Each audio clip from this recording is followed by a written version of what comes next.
time.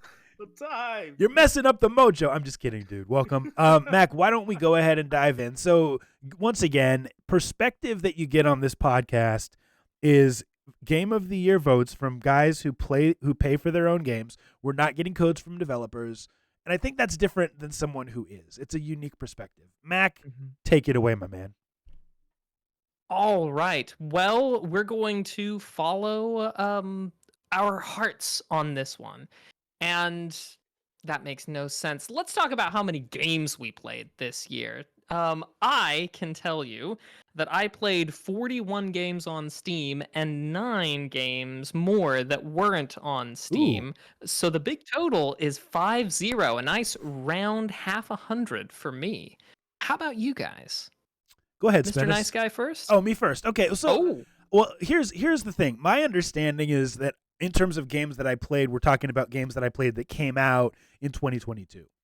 Because I played way more games than that. I retract it. Then in that case, we're talking 12 games that came out this year that I played. Okay, I think that's not true. But that's okay.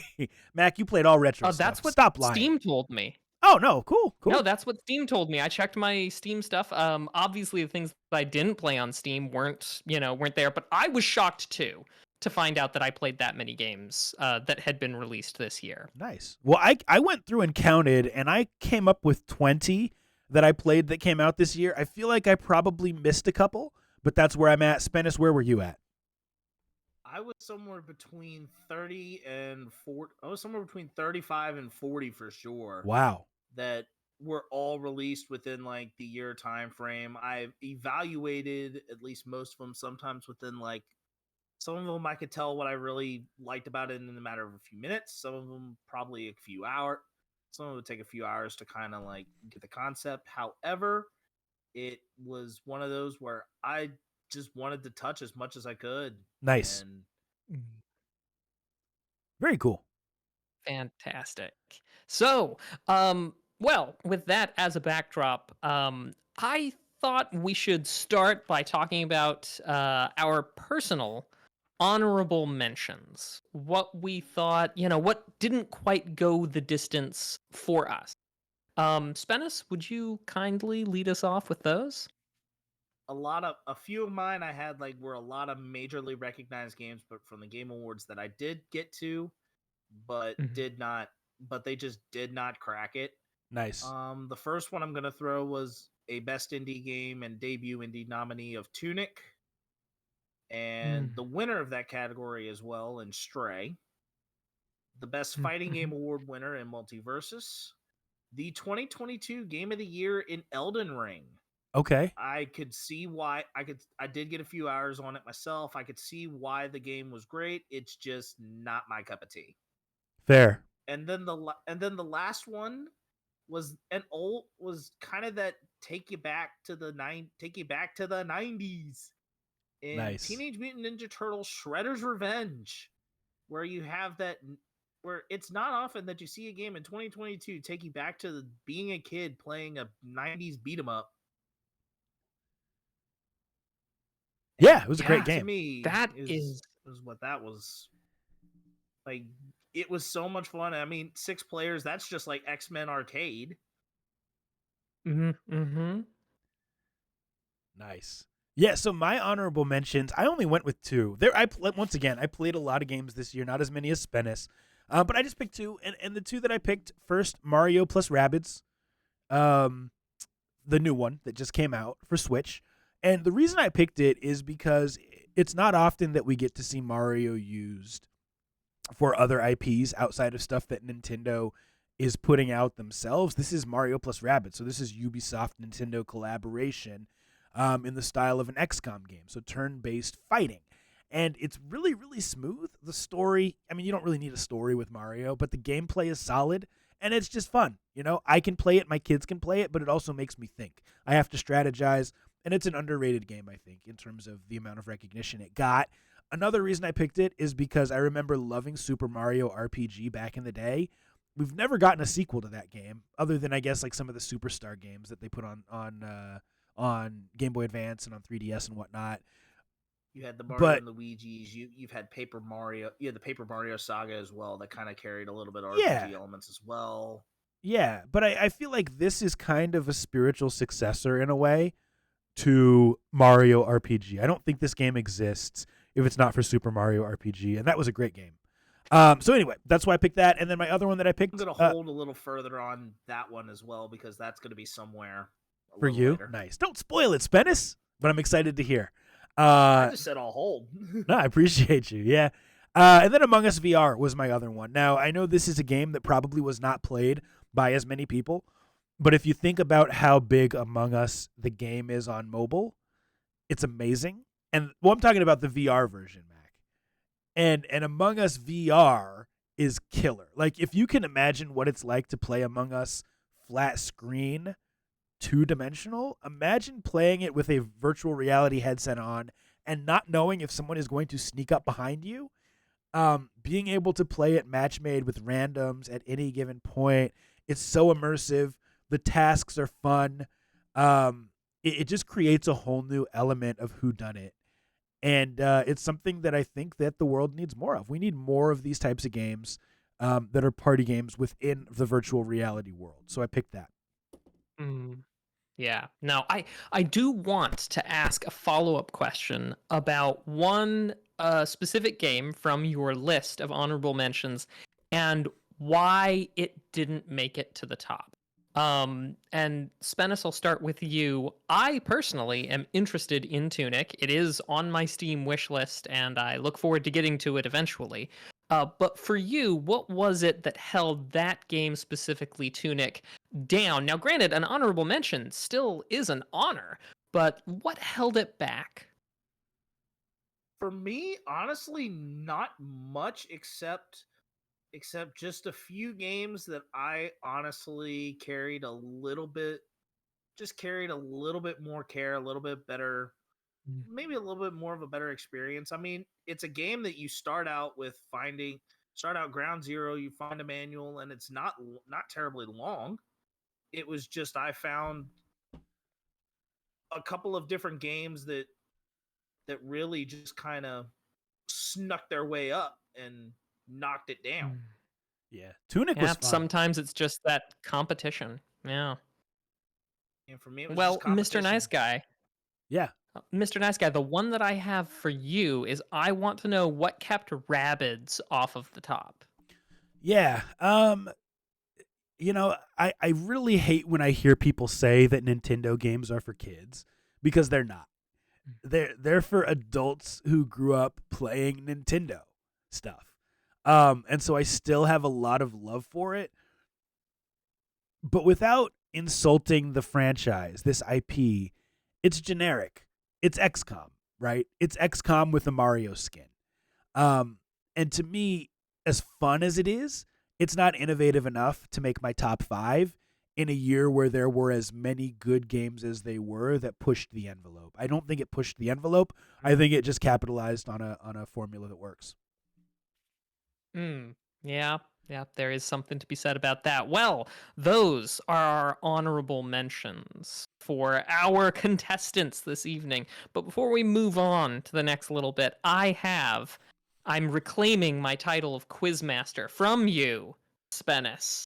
And I have a quizzity quiz for you guys. I am going to encourage you to think not the best, but the worst for a minute. So let's not forget the worst. I'm going to give you 3 contemporaneous reviews of a game. And these are all considered to be bad. And, we'll see if you can guess what the game is. Okay. You will have the option, if you can't guess it from just the lines, I'll then give you the year and you'll get one more stab at it. Awesome. So Love it. we start with this game. Mystery game.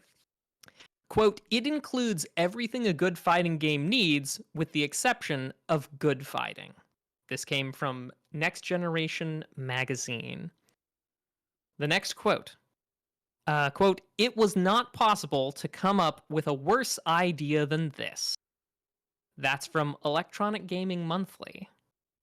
And third, quote, It is not nearly as bad as everyone out makes it out to be, despite the game's packaging doing everything it can to foster absolute loathing. And that came from IGN. I think I know what it is. So, okay, Mr. Nice Guy has a thought. Spennis? I think it might be PlayStation All-Stars. There was a PlayStation game that came out, and it just had a bunch of the characters. Yeah, I do remember this. From PlayStation IP, and it was a fighting game. And I don't want to Google, but I'm pretty sure that was the name.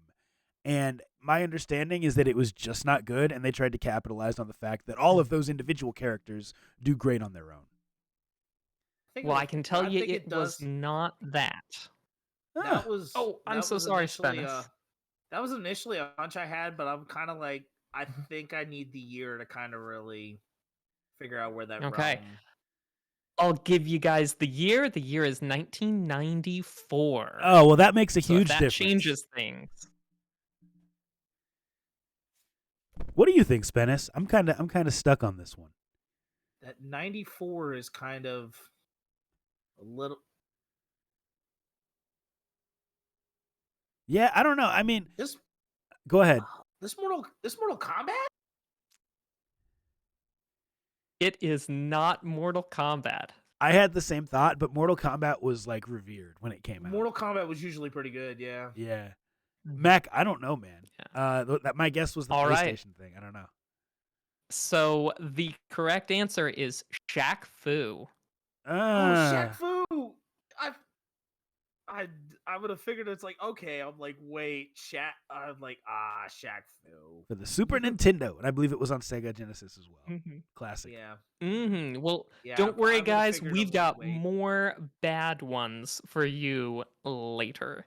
But now let's get back to the good stuff. Okay.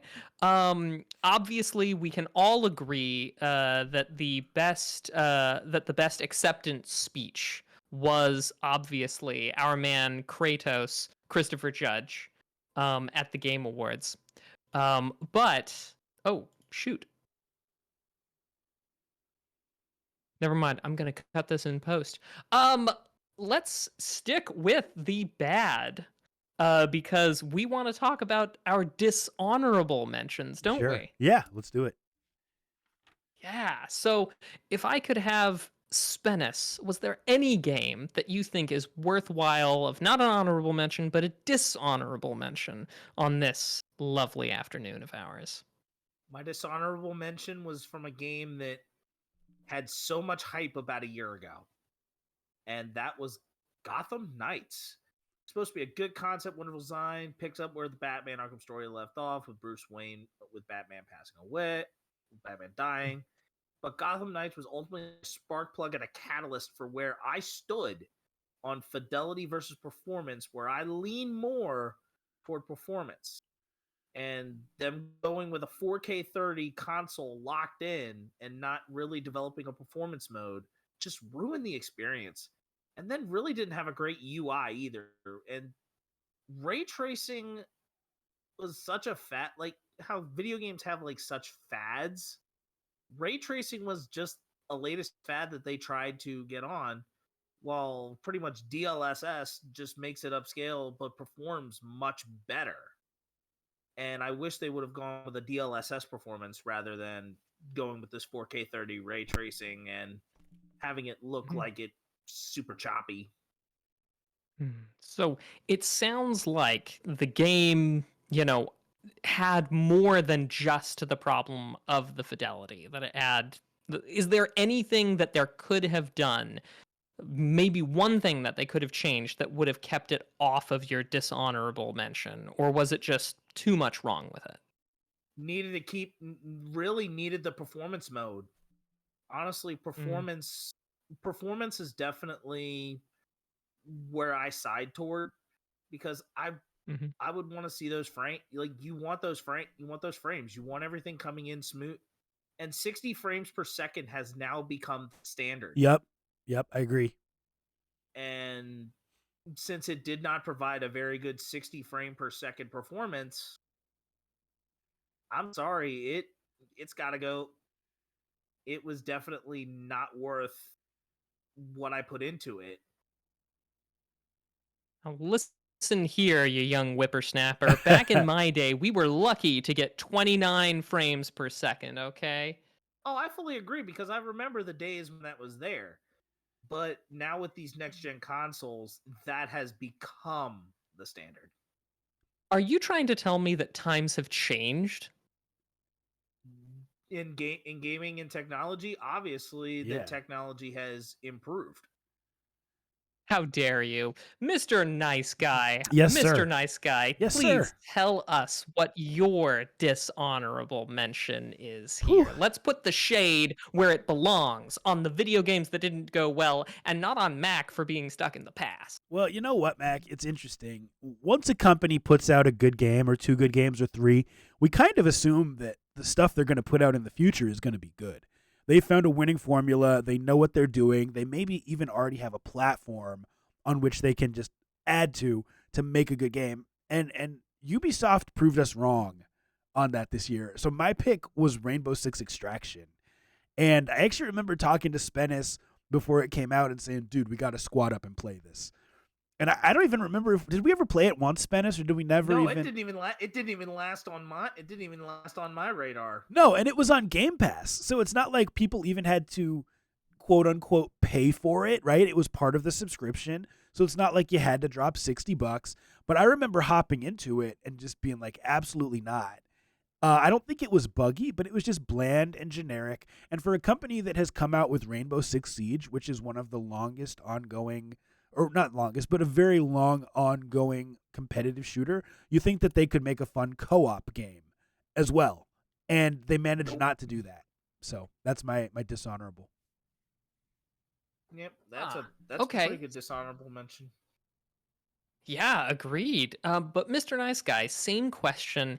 Is there one, could they have kept it off of your dishonorables by just fixing one thing, or was there just too much wrong? You know, it was bland, plain and simple.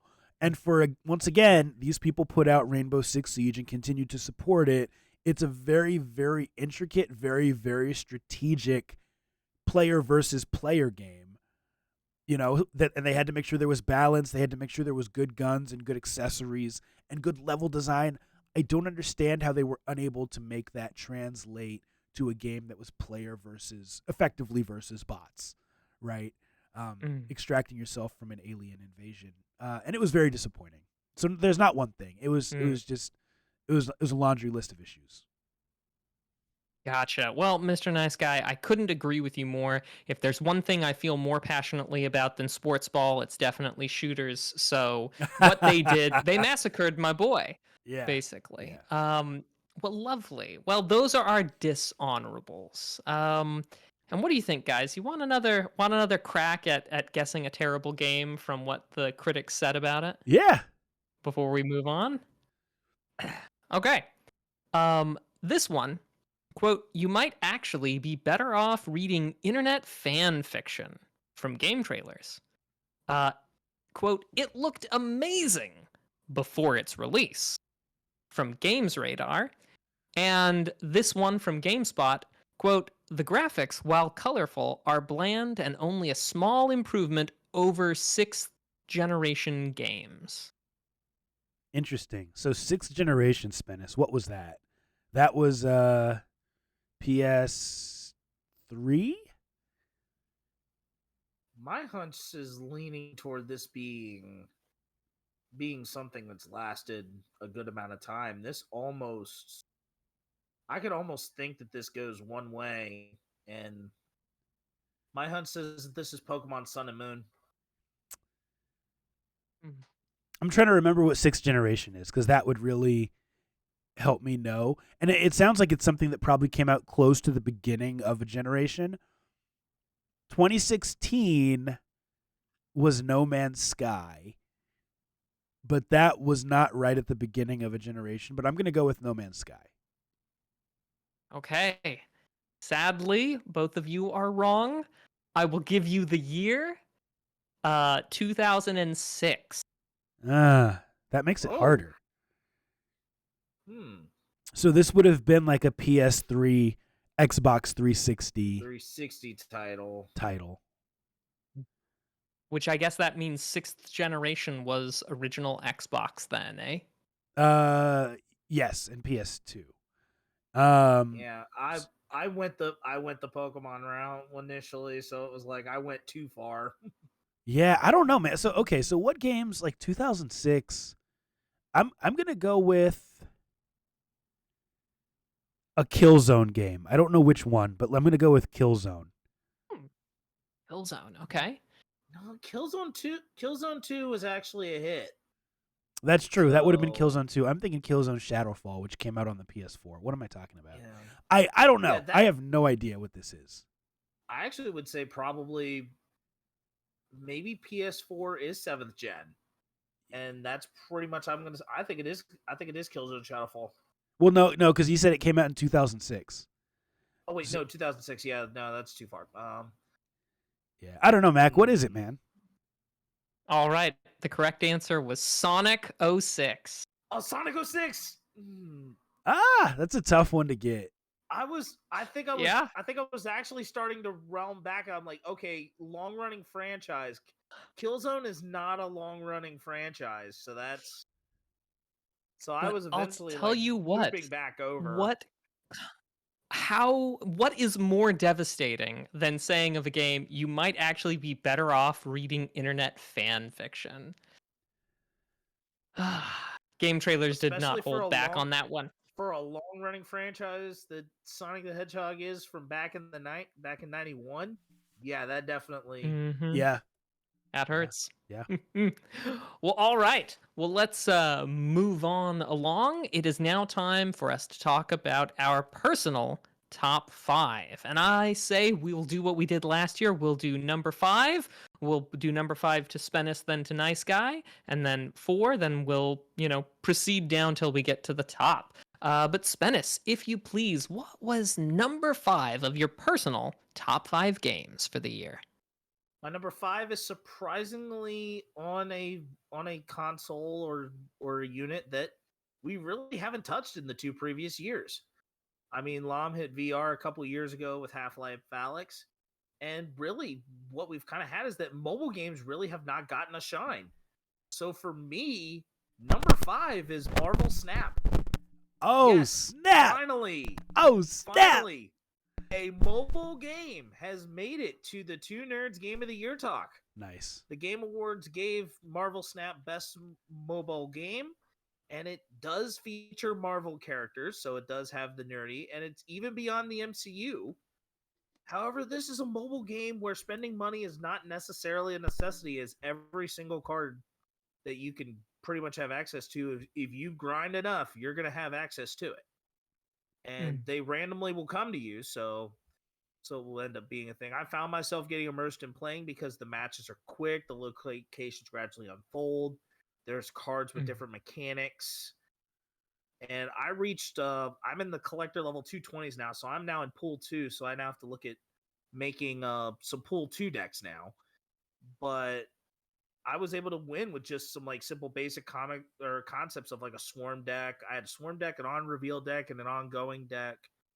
Marvel Snap was a game that I played. If really just you really didn't want to spend that much time playing something and like a little bit more bite sized, and even with the free price tag, it was worth it. Fun game. Nice. And it felt like no Yeah, game was I the know same Mr. Nice either. Guy had talked about it a bit. Yeah, it wasn't in my top 5, but Spennis, I got to one up you and tell you that my card collector level 436 in Marvel Snap. So take that. I mean, so you definitely grinded. I can tell you that much. It's fun. It's a lot of fun.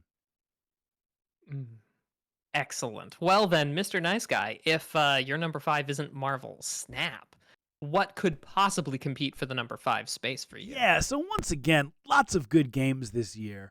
I went with kind of, it's not an indie game. I feel like it lies in that space between indie and AAA in the terms of the type of game this is. I went with Stray as my number 5 game. Now, Stray, and I feel like it's important to talk about with these games, did I have to pay for it? Yeah, technically, but it was part of the PS Essential package, and I'm subscribed to that. So I was able to download it and play it. The things I like about Stray is it's a non-traditional protagonist. So you're playing as a cat.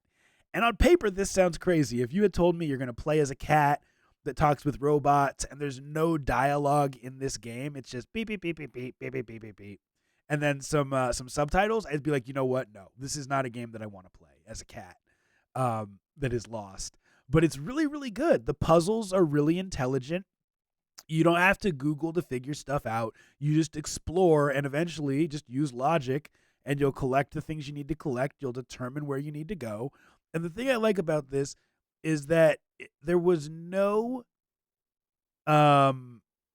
meat left on the bone. Like, and what I mean by that is there was no fat. They trimmed all the fat off of this game and they gave you a succinct 10-hour experience where you're thrown into this world, kind of like Tunic with no direction, and you just figure stuff out.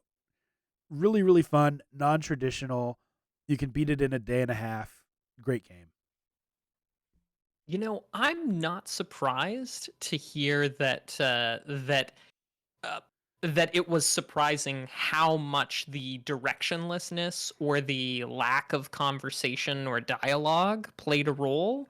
I actually wound up playing Hyper Light Drifter for the first time this year, Uh-huh. and I fell in love with their non-textual approach. You know, everything was displayed graphically, everything was done without words Yeah. in that game, and Yeah.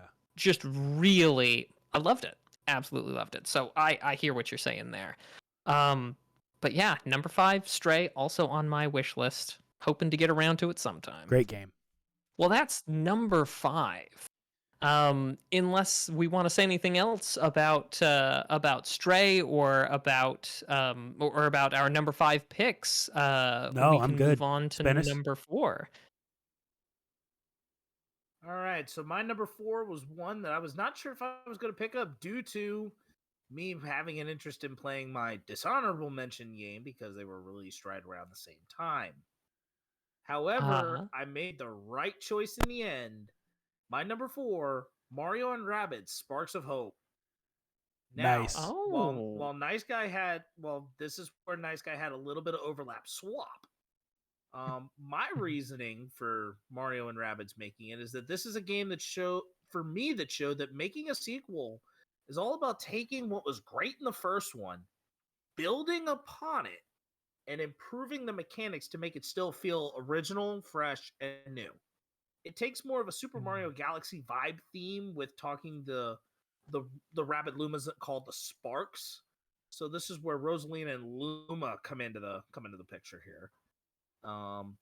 And the Sparks give like new abilities to go along with obviously your Frostbite, your Burn, your Gust or Burn Gust, like Toxic, like a whole bunch of different things there, along with stuff that was already introduced into Kingdom Battle. A storyline that was captivating enough. It was funny enough. I'm still playing through it, but I'm enjoying myself in the requirements that it has to make me think to actually solve solve the certain problems.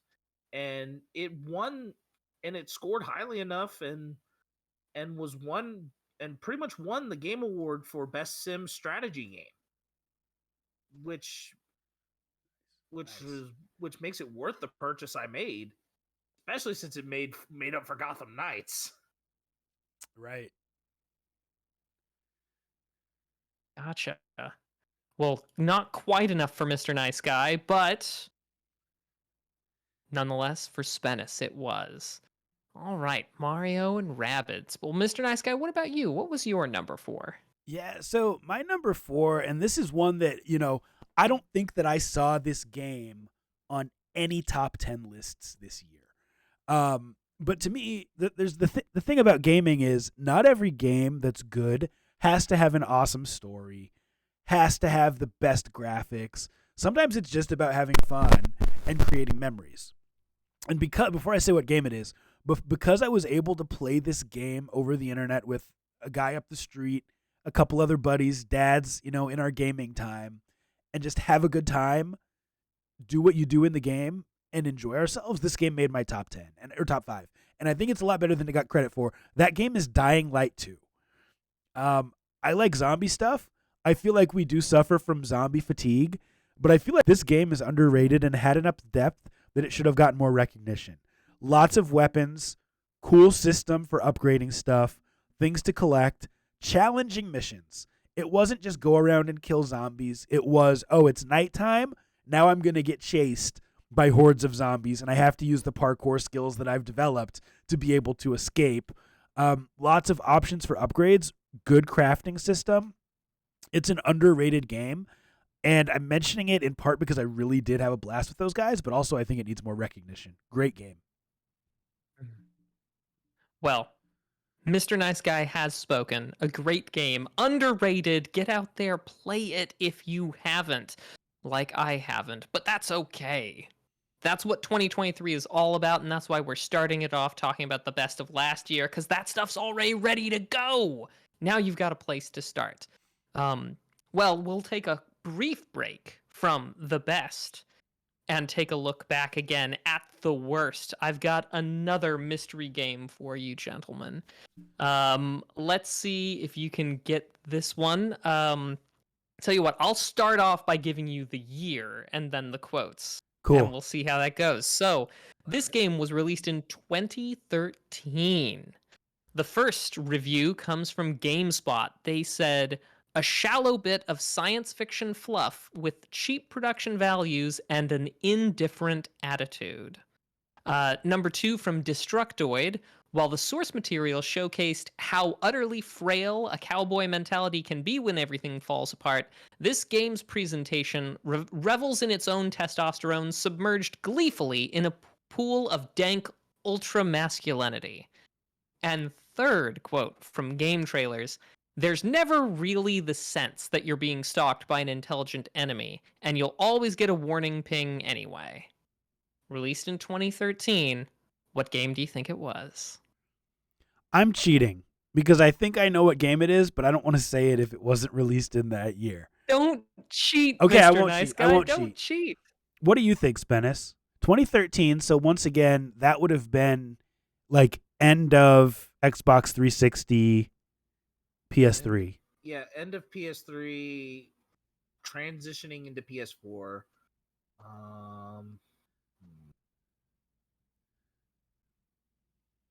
No, because that's not Mass Effect Andromeda. Because that's too late. That's too late. Yeah, the quote mentioned testosterone, and it makes me think that it might be something like Bulletstorm, but I feel like that came out before 2013. Bulletstorm, you just go around shoot stuff, and it's just like your stereotypical video game that parents hate their kids playing. That's what came to mind. Yeah, that was my hunch. Well, I was thinking the Bulletstorm. I think I was between like either a Bulletstorm or a not necessarily a Last of Us, but No, Last of Us was beloved. Yeah, that was a masterpiece. So, yeah, I think it might be Bulletstorm. Hey, we have our guesses. Bulletstorm? Is that where we're going? Yeah. All right. Sadly, swing and a miss. Aliens, Colonial Marines. Oh wow. But it's okay. It's okay. These are all, it's not like I'm giving you multiple choice. You guys are at a huge disadvantage on this one. Now I got to look up when Bulletstorm came out. I'm pretty sure Bulletstorm came out way before that. Just for my own curiosity. Yeah, it came out in 2011, so I wasn't off too far. February 22nd, 2011. That's impressive. I could not hope to nail the games with the year like I'm expecting you guys to. And so I mean, this is not fair. I'll be the quiz. But let's forget about fairness. Let's move on. We've got video games to rank. We are now talking our number 3 spot on our top 5. Spennis, tell us, what have you got for your number 3? Okay, you guys know me a little too well if you guys know exactly where this is going to go. Granted, it's been good 7-8 years. My game of the year 3 kind of goes really twofold because the building blocks of the one kind of really set up the other. and that this company, despite their lack of being able to optimize their games, has come up with concepts that really, for Pokemon fans at this point, they're starting to understand the assignment. And that is and I am taking the Pokemon titles of 2022. Pokemon Legends Arceus and Scarlet Violet. Growing up as a Pokemon fan, the dream of raising Pokemon and living out your standard fare of video game ranging from red and blue, and has existed for 25 years. January's release takes the concept and turns it on its head, as the game allows you to catch various species of in the field a variety of ways, ranging from stealth to the traditional way of battling and weakening a target before catching it. And the creature and the Pokemon respond to have behaviors that respond. So they would do things like, if a Pokemon is super timid, it'll run away. If a Pokemon is super aggressive, it's gonna come at you. And they had some of those behaviors even translate later into Scarlet and Violet, where I was in an area where it was Paldean and Tauros attacking me, like actually would charge at me. And while the battle system in Scarlet Violet is more the true Pokemon battle system, the Arceus had a unique battle system that pretty much, because it's ancient Sinnoh, everything was going to hit like a truck. Nice. And both of them had very, very convincing stories that were well told, strategy, like different mechanics, different ways to catch Pokemon. And they were just games that once I got them in my hands, it was super difficult to want to put them down and actually play something else before finishing it. Nice. As they just, it's just Pokemon grips like that. Mm-hmm. Yeah. I mean, as someone who, as a kid, I know I've told this story a bajillion times, but we were so into Pokemon that we imported gold and silver and learned just enough written Japanese to navigate the game itself through a wild process of trial and error. I understand the hold that Pokemon can have, and I'm glad that for you it still holds you tight and is never going to let you go. Mr. Nice Guy, I suspect that Pokemon was not your number 3. No, but it's interesting, though, because, Spennis, I just had a conversation with my brother the other day who loves Pokemon, and I said, dude, which one should I pick up if I want to get into it? And he said Scarlet or Violet. Is that what you would recommend, or would you recommend Arceus from this year? I'm going to say, as far as that, realize that Pokemon Scarlet and Violet does have the fully open world formula, so it kind of has areas that will kind of turn, like if you explore too far in the wrong direction, you're going to run into stuff that's very, very, like, about 10 levels stronger than you. Okay. But even Arceus, there's, like, within the first realm, within the first area that you go into, if you explore too far out into the wrong area, you're going to run into a level 40 Alpha Rapidash that is going to hit like a truck and mess you up. Yeah. So, So, I mean, really, it depends, but I would say your best bet, as far as like truly getting the real understanding of Pokemon, I would almost recommend you grab like maybe Sword and Shield.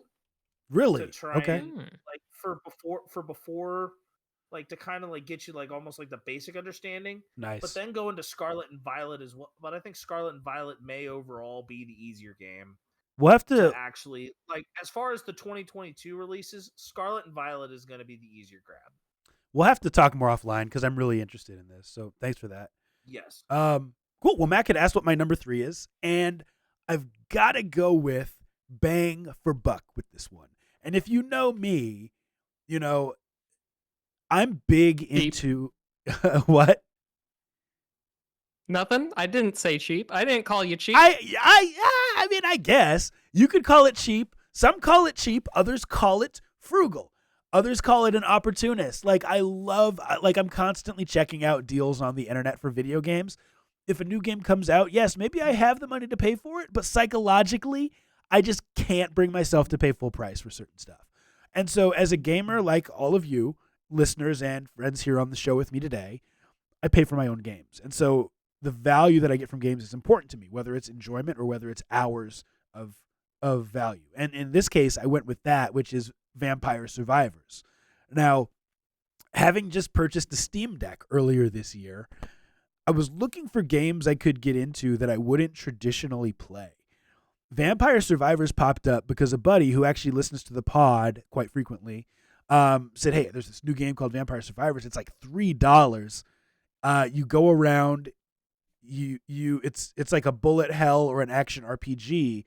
You collect different items, you mix them together to do different upgrades, and the enemies come at you, and you just automatically shoot. Your character just automatically shoots, and all you have to do is move around the screen." And I said, that sounds like the most boring game I have ever heard of.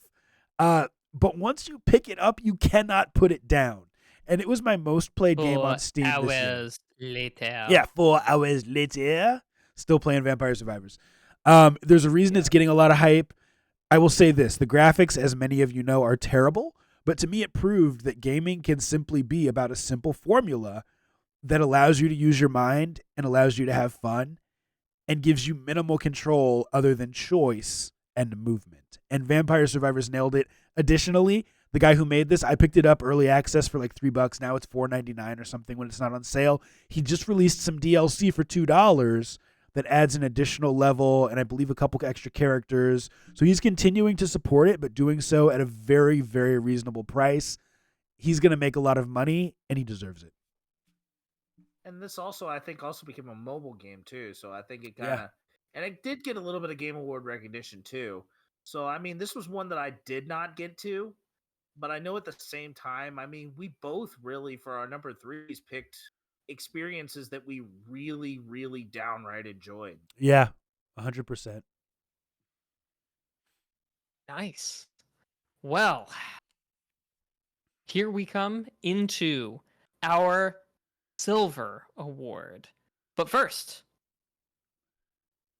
another question. Another question. Gentlemen, in the year 1999, Game Trailers had the following to say: "This is the worst game of all time." Nintendo Power Magazine said, "Titus, my dear Titus, why have you forsaken me?" And Titus Software, the developers themselves, said, "The final game only represents about 10% of what we wanted to include." What game was it? I think I know. Now, 1999, that would have been PlayStation 1, Nintendo 64, and one game that is often referred to as the worst game ever made. I don't know if Titus Software made it, but Superman 64, often referred to as one of the worst games ever. Very bare bones, missing a lot of textures and things like that. That's my guess. This is Superman 64. Congratulations, you guys. This is Superman. Let's 64. go! Let's go! Matt, Let's Spennis, go. Spennis, we literally had every game to choose from because there's no multiple choice, and we did it, brother. We did it! Yep. You did. And Congratulations, you guys. There were a couple earlier on that, I mean, if I would have like just sat and kind of like reflected back, I was like, okay, I knew Sonic 06 was definitely bad. I knew that some of these others like earlier on were like bad. But now to finally get one.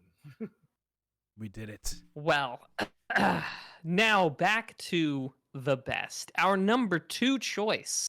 Spennis, what's your number 2? I'm almost wondering at this point if Nice Guy's even agreeing with me here. Because my number 2 was one that I know that I really, really enjoyed this game. And never really finished the first one, but the second one finally, when I was able to just take it in on my own and enjoy it rather than having some other outside forces be involved, that's Horizon Forbidden West. And it was a visual marvel right upon first glance. The Apocalypse storyline was very convincing. I love the haptic feedback and the responsiveness of it on the PS5 because I did the PS4 to PS5 free upgrade for this one. It really was one of 2022's most visually stunning games. It did a great job. Guerrilla Studios is one of those studios that really, I mean, minus Killzone Shadowfall, they've made great stuff. And Ashley Birch did Masterful as Aloy, was a Game Award nominee for Best Performance. And granted, I really thought she would have won it, but obviously we know Christopher Judge did his thing. And then music and score hold their own. I love the gameplay and sound, not overly difficult on the normal setting.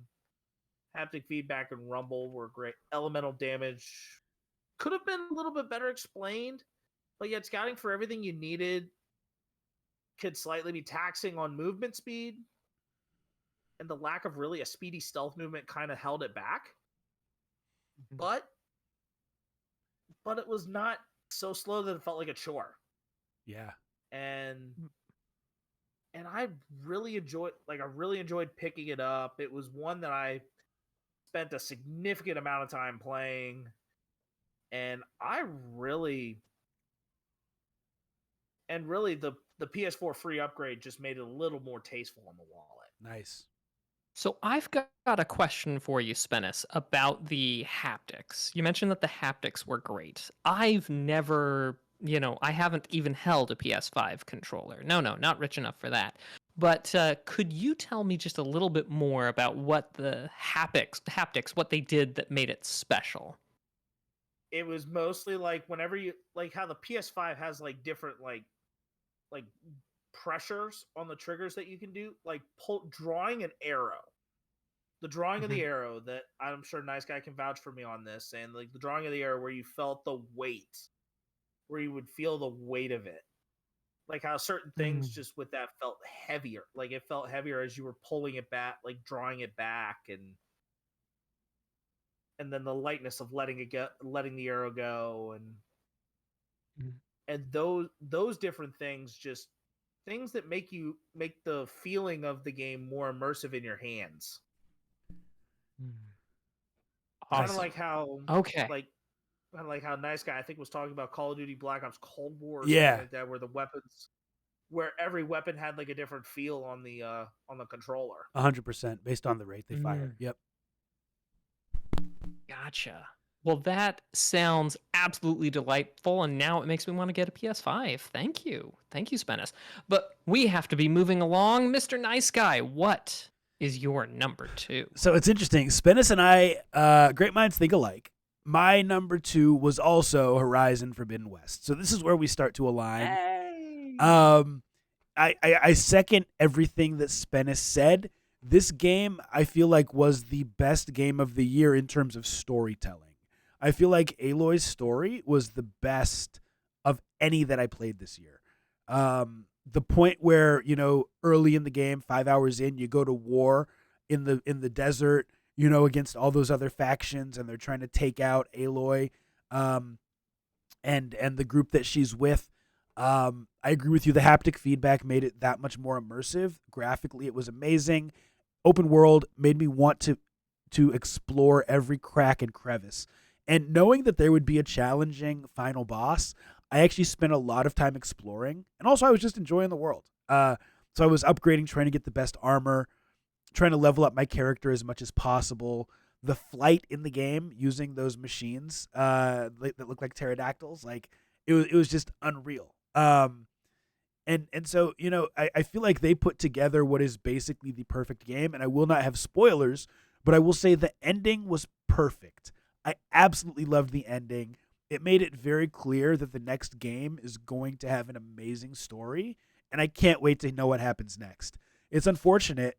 We know that it's going to take 4 to 7 years, for another game like this to come out, or I should say for the next game like this to come out in this series. And they also kind of made it clear that DLC will probably not continue this story. It's going to be the third game. The one complaint that I have about this game, and I don't know if you agree with this, Spennis, because I spent so much time leveling up, I was able to beat the final boss on first try. And that's great. I felt accomplished, but I like the ability to lose a little bit, to have a challenge at the end of the game. And I felt like it was too easy at that point. I didn't over level because I knew I ran into a little bit of trouble. But it wasn't for the lack of ability on my weapons. It was just the learning curve of understanding what the enemy did. Sure. Yeah. And trying to be able to dodge everything effectively and properly portion out your potions and things like that to be able to make your way through it. The other thing I'll say, oh, go ahead, Spennis. However, once I knew that I got those power arrow spots, the sniper arrow, oh man, I was on one with those arrows. Nice. Like, and I was mostly playing the long range game. I was playing the long range game. I wasn't going up and like just whacking at her. Sure. I'm going long and I'm trying to shoot with the arrows while trying to make all these motions and just make it all look good. It's interesting. A sign of a good game, in my opinion, one of the signs of a good game is that they can have you do the same things over and over and over and over and over again, and it doesn't feel like you're doing the same thing over and over again. Yep. Think about how many side quests there were where you had to go find somebody's friend who tried to go climb a mountain by themselves, and they didn't know if they were still alive. Oh, my dad tried to go harvest flowers. He didn't come back. Can you go find him? We probably did that quest in 10 different times in different forms, and it was still fun. And I always talk about the first time I played Assassin's Creed and how it got to be repetitive. Horizon Forbidden West is the exact same concept, but it's fun and it doesn't feel repetitive. That's all I have to say about that. Yep. All right. Well, now before we do our number one, I've got one last terrible game for you guys. Yes. I'm not going to give the year for this one because I think that will give it away too much. Okay. But we'll see. So, of this game, it deserves the content deserves such a better treatment than this by Hardcore Gamer. From Polygon, of the main character, he looks like a bloated Ken doll. Oh, dang.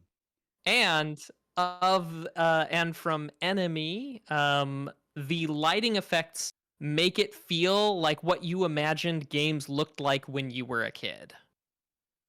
Okay. Which that one's a little weird to parse out, I understand. Yeah. But it'll make sense when you guys know what it is. Spennis, do you have a guess? If not, I have one. Duke Nukem Forever? Bloated Ken doll is exactly the clue that made me think it was a Duke Nukem game. I think that you are correct. Okay, so that's not the answer, but I'm going to give you the year 2021. Interesting. Bloated Ken doll 2021. So a game that came out last year. Man, that's tough. Was there a Duke Nukem game last year, Spennis? No, there was not. Yeah, I don't know, Mac. Okay, so this was said about GTA Trilogy Definitive Edition. Oh, really? Probably because of I wasn't. Oh, now I'm trying to remember if that was because they were doing that about GTA 3s or super buggy at launch. Cities. Yep, super buggy at launch. The models were terrible. The lighting effects were off. Anyway, all of that. Yeah. But let's put that into the past. The bad games of the past, now best game. Number one of 2022. Spennis the Menace, what have you got? Are we in a point where you and I both could say it at the same time? Sure. Let's do a countdown. 3, 2, 1. God of War Ragnarok. Yes. Nice. Why'd you pick it, buddy? When I was kind of going through my list, I'm like, I need a competitor. Like, I really need a legitimate competitor for this top spot. And I would have been a fool for not having played this. And this was another one that just had that really be like it was another one that I needed to just take it on my own and learn the game itself. And for me, the graphics and visuals were marveled. Voice acting, sound design, storytelling are just spectacular. I'm still going through it. I'm up to about a little over halfway, and because I'm up to the Atreus one where he goes back to Midgard after Nice. Kratos comes back with Freya. Nice. So I'm right there, like kind of. Spoiler alert. I'm at the runaway, yeah. But it's Christopher Judge is a voice actor for this is spectacular. Sonny Soljic as Atreus is great. I mean, like Christopher Judge's voice just has that deepness, like James Earl Jones as Darth Vader. And it took 6 Game Awards, but not the big one. But I think had it been released sooner, I have no doubt that this game would have overtaken Elden Ring. Yeah, this game. Oh, go ahead. And these top 2 that we have, I think, has further cemented that Sony is currently the king of first-party content in terms of storytelling and just the amazing reputation for those great games.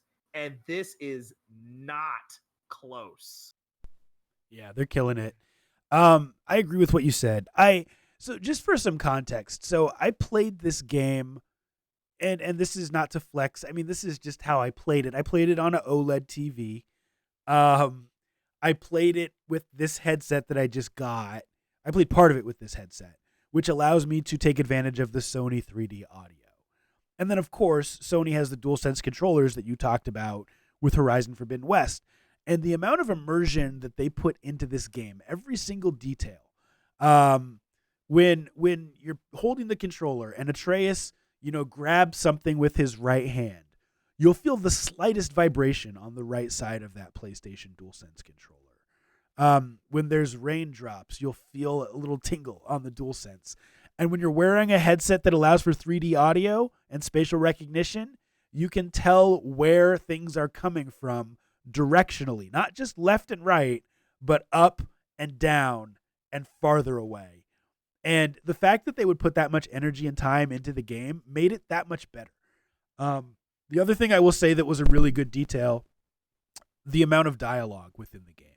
So when you're just exploring the map, and let's say you're in a boat with Mimir and Atreus, or Mimir and Freya, depending on where you're at in the game, there's always some type of story that they are telling to keep you interested. So you're not just exploring the map, a wide open map, in silence, looking for your next objective, but you're learning more about lore. You're learning more about the other Greek gods, about Thor, about Odin, about all kinds of things. And it's really, really good. Once again, like Horizon Forbidden West, I wanted to explore every inch of the map. I wanted to level up my character enough that I could quickly beat the final boss, but also I just had a blast doing it. Last point, Mac, I know we've got to wrap. I will say Sony has really perfected the ability of the buddy cop game. And I call it a buddy cop game. That's not really what it's called. But just games where you have 2 characters. Obviously, one of them is the main character, but they each have their own story arc. And you get the ability to go off with Kratos at some points by himself or with someone else other than Atreus. You get the ability to go off as Atreus by himself and learn about his journey and his pubescent stuff that he's going through, trying to find his own identity. And you start to see both of their perspectives and why they're at odds as father and son. Fantastic story. Great game. Game of the year. It's something that I've called in 2 previous years the divergent storyline. Yeah. Where you have 2 different characters, each having their own individual position. There's a point where they mash, break off, and then mash back together again. And the 2 paths will cross. And this well, I talked about this 2 years ago with The Last of Us Part 2. Talked about this with Ratchet and Clank Rift Apart. Yep. Which also made my top 5 last year.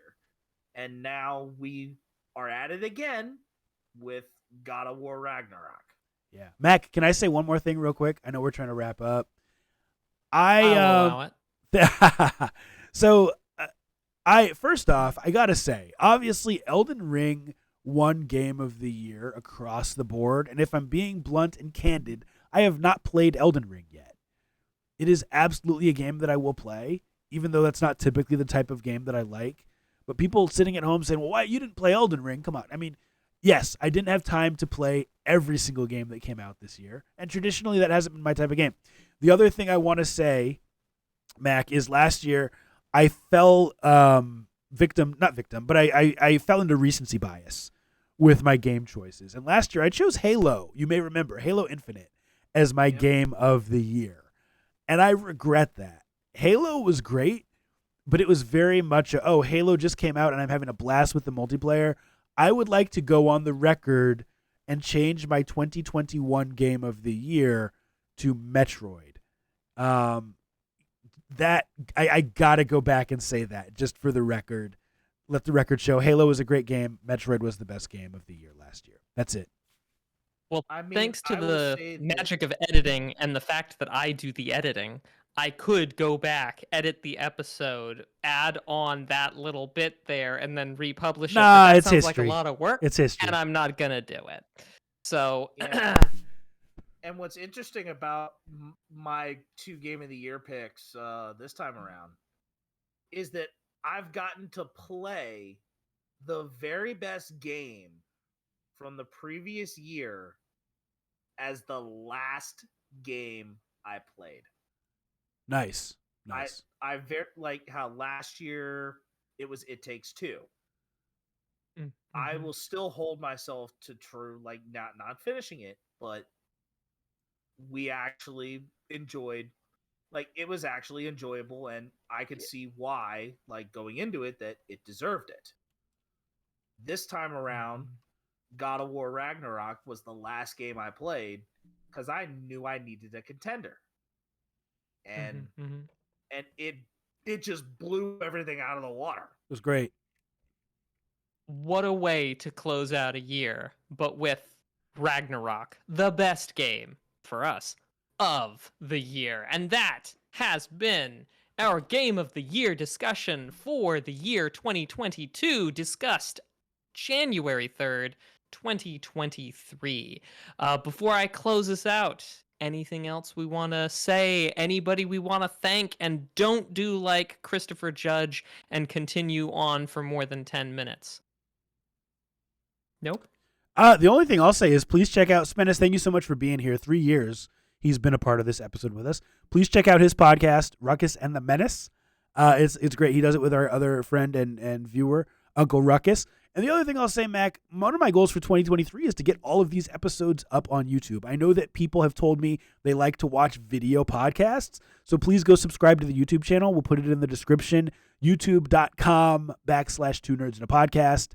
And this should be up there shortly. But that's it for me, Mac. Venice? And definitely a big shout out to, of course, Uncle Ruckus and our concept with Ruckus and the Men's podcast. Along with that, I also want to definitely be thankful for my wonderful blessing of a fiance, and just knowing that she enjoys that she's passionate for me about enjoying my hobby and everything. She may not understand everything, but she at least knows that I enjoy it, and knowing that 2023 is probably going to be a little bit, maybe a lot lighter than it was a year ago, than it was this past year, because I'm probably going to be going back and playing a lot more classic things. Nice.